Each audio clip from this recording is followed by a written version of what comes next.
이런 영혼의 원한들이 병을 일으키는 이런 요인으로 작용한다. 그러면 어떻게 그렇게 작용할 수 있습니까? 하는 것은 다음 94쪽에 인간의 죽음 그 이후 장을 여러분들이 제대로 이렇게 정리하면 이걸 아실 수가 있습니다.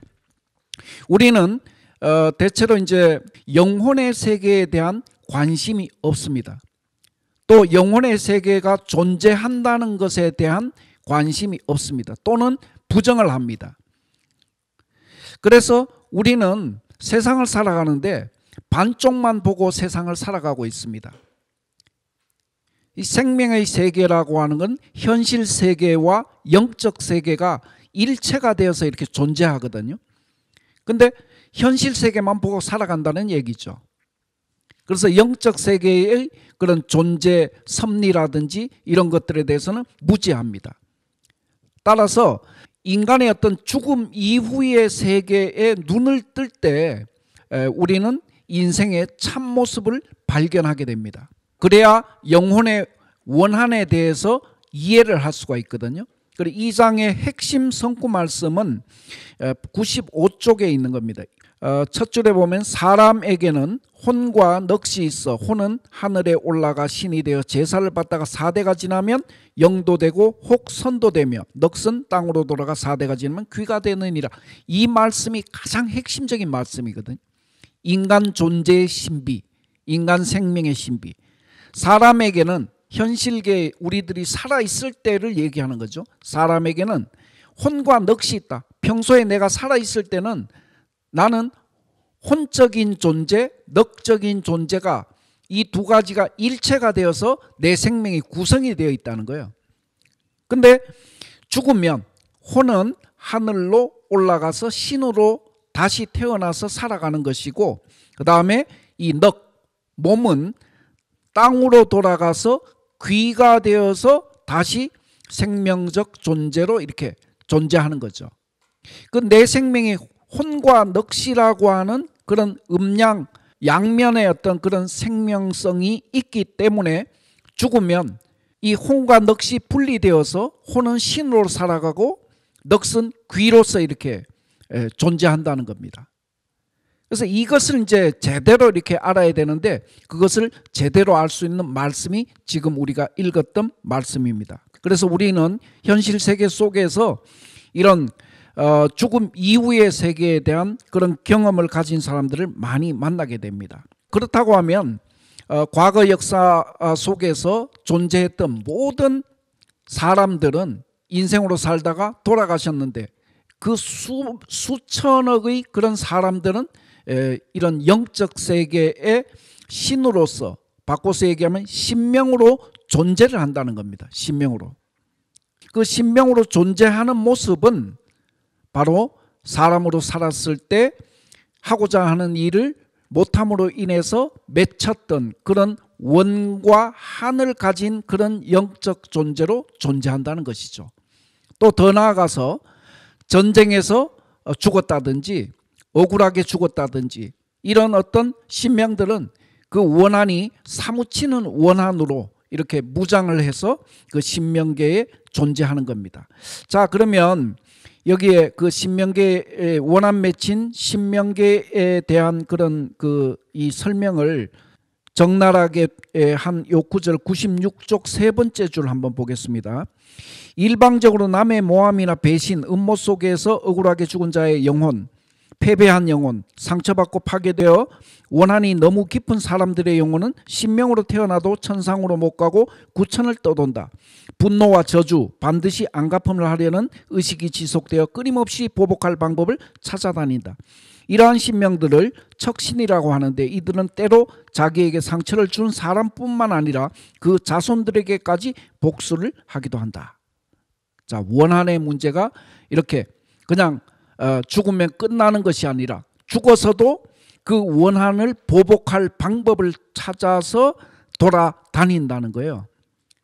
자, 이런 그 척신들의 원한과 보복이 때로는 병을 일으키기도 하고 또는 사건 사고를 일으키기도 하고, 인간이 살아가는데 모든 불행은 이런 척신과 이런 때로는 복마라고 하죠. 이런 복마들의 그런 이 원한의 안가품으로 인해서 일어나는 것입니다. 그래서 이 영혼 세계의 원한이 영혼 세계에서 원한을 가진 신명들이 이 현실 세계의 불행, 병을 일으키는 이런 어떤 요인으로 작용을 한다는 겁니다. 그다음 98쪽을 한번 보겠습니다. 98쪽은 세상을 파괴하는 마음 바이러스 병원체입니다. 이것은 서양의 어떤 학자가 새롭게 주장하는 그런 이야기인데 마음에도 바이러스가 있다는 겁니다. 마음에도 바이러스가 있다. 그 마음의 바이러스를 밈이라고 합니다. 이 책에서는 중간쯤에 한번 읽어보겠습니다. 자, 우리 일상생활에서 인간의 생각과 판단과 행동을 결정짓는데 마음 바이러스가 큰 영향을 준다는 것이다. 마음 바이러스의 최소 정보 단위를 밈이라고 부른다. 예. 아마 이러면 이제 밈이라는 뜻은 이해가 되시겠죠? 근데 이 밈이 그 99쪽의 밑에서 세 번째 줄에 보시면 밈에는 긍정적이며 밝은 것이 있는가 하면 인간의 마음을 파괴하는 부정적인 것도 있다. 이렇게 정의하고 있습니다. 밈은. 근데 끝에 보시면 부정적인 밈에 감염되면 고독감을 느끼거나 반항적이 되고 정서가 불안하게 되고 의식이 분열되고 집중을 못하게 됨으로써 마침내 마음의 병을 얻는 것이다. 자, 이렇게 되어 있습니다. 마음의 병을 얻는다는 거예요. 이 밈으로 인해 가지고. 그러니까 그래서 그 밑에 단락 보시면 그러므로 인간이 만일 자신의 질병을 극복하고자 한다면 무엇보다 생각 중독을 완치해야 한다는 것이다. 물질 중독, 도박 중독, 쇼핑 중독과 같이 생각이 부정적인 마음 바이러스에 감염되어 있으니 그것을 퇴치해야 병이 난다는 말이다. 자, 밑에서 6번째 줄부터 이제 정리가 되어 있습니다. 이 밈이 어떻게 작동을 하는지. 지구촌은 자연 환경 파괴와 사회의 부조화와 불균형 때문에 인간 영혼의 순결을 파괴하고 마음의 원한에 상처를 주는 밈, 즉 마음과 영혼의 바이러스 병원체가 하늘 땅 사이에 꽉 차 있다. 인간의 내면과 문화 속 바이러스가 한꺼번에 폭발하여 온 인류를 공포에 빠뜨리는 대병이 대자연의 운명이나 역사의 발전 법칙에 의해 필연적으로 진행될 수밖에 없다는 것이다. 예.